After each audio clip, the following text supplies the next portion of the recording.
Those of us with an interest in the strange and unusual often seek out places that hold special significance to a story. Maybe we visit a place that has seen many reports of cryptid creatures, the backwoods of America in search of Bigfoot, or maybe the dark cold waters of Loch Ness to hunt out Nessie. It could be UFOs that get your blood flowing, in which case a pilgrimage to Roswell or a daring adventure to Area 51 would be more your thing.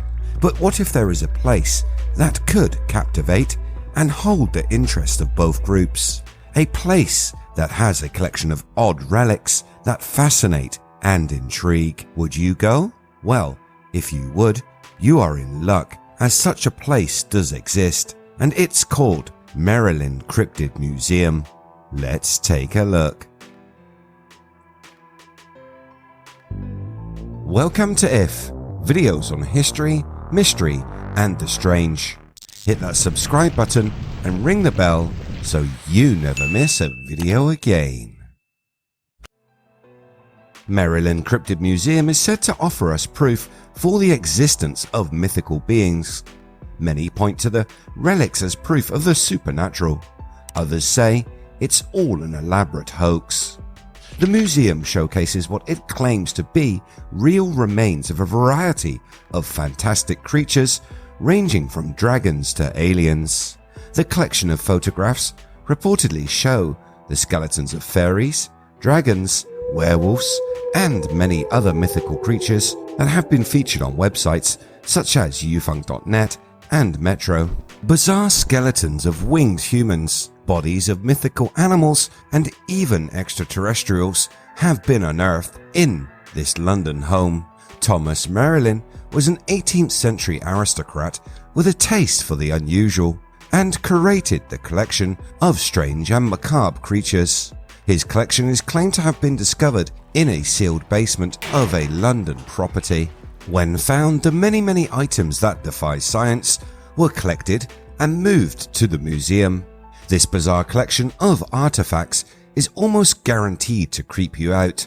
You get to see the life's work of the crypto-naturalist and eccentric archaeologist carefully displayed by the museum's creator, Alex C.F., the man who amassed the remains of werewolves, fairies, and trolls was just as mysterious as his relics. It is said that he somehow defied aging. People noted that even when into his 80s, the man looked barely a day over 40.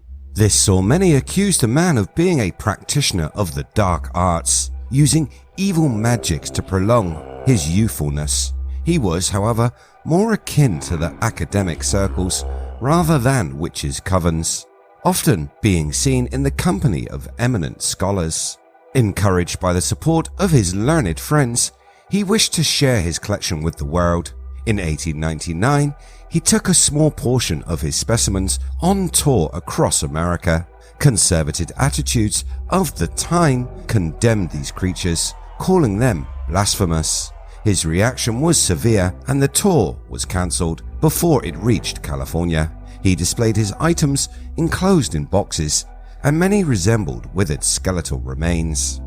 Various fantastical creatures such as mermaids, fairies, gnomes, dragons, vampires, and even some of the earliest claimed extraterrestrial bodies. Adding to the appeal or curiosity of the skeletal remains, many have original tissue such as fur and scales preserved along with the bone.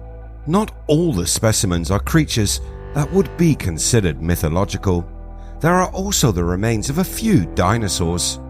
We're not talking fossils here, but examples of animals stuffed complete with leathery reptilian skin. There are more strange items, like the regalia related to Cthulhu and the remains of an ancient pharaoh, and they are less likely to be genuine, since they imply much more improbable things than just the existence of mythical creatures.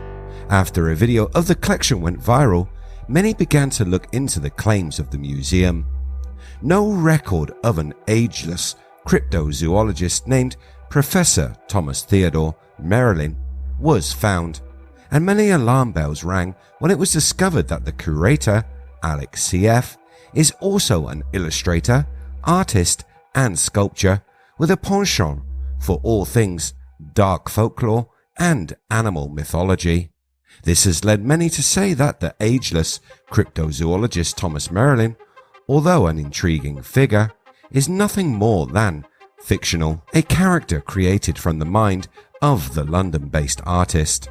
Many say he created these specimens and their backstories. The amazing creatures that include Ness, the vampire king of Egypt, the demon child pharaoh, a strange mummified corpse with a long and interesting history.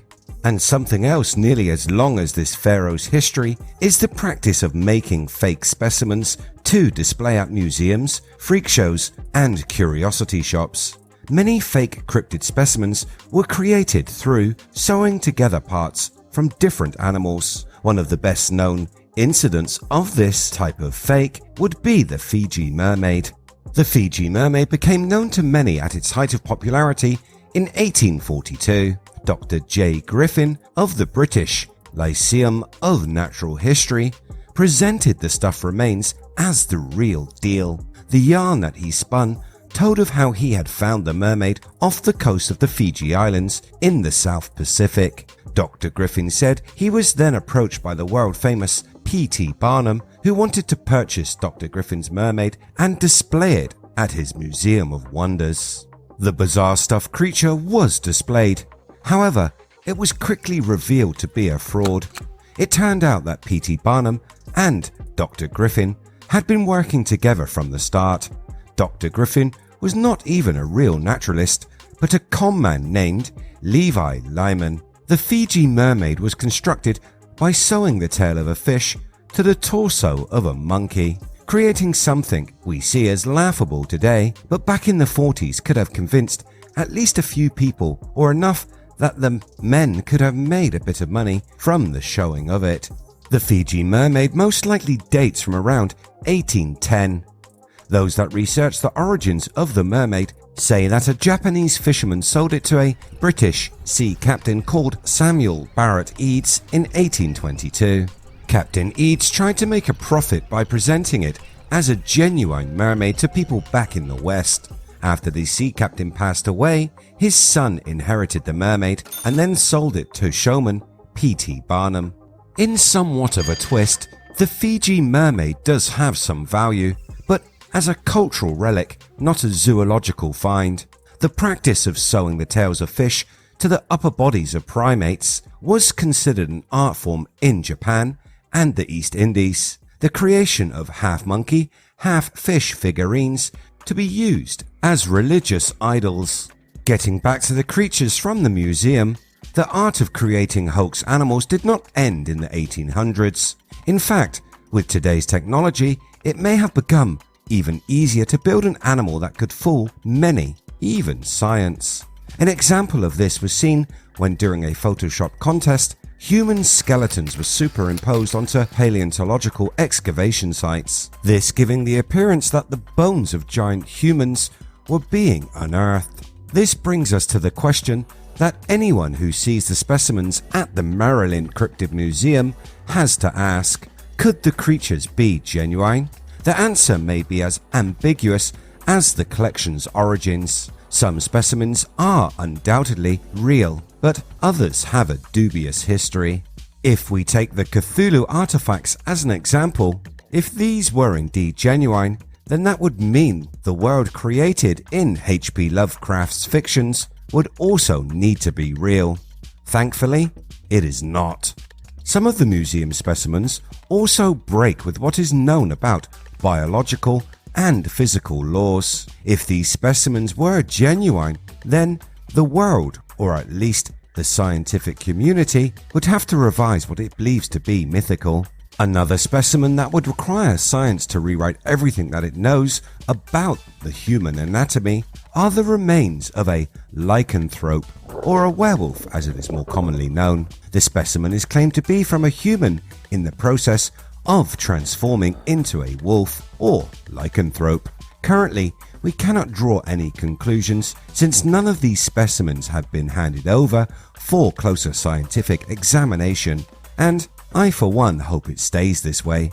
It's nice to have a little mystery in our life and a slim chance that one or some of the fairies, trolls and dinosaurs could be the real deal.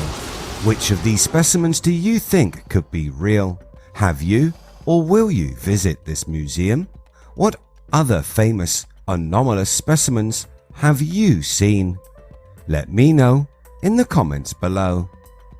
As always, if you like what I do here on the channel, hit that red button, like and share. You can catch the latest by searching We Are If. Thanks so much for watching. I'll see you next time.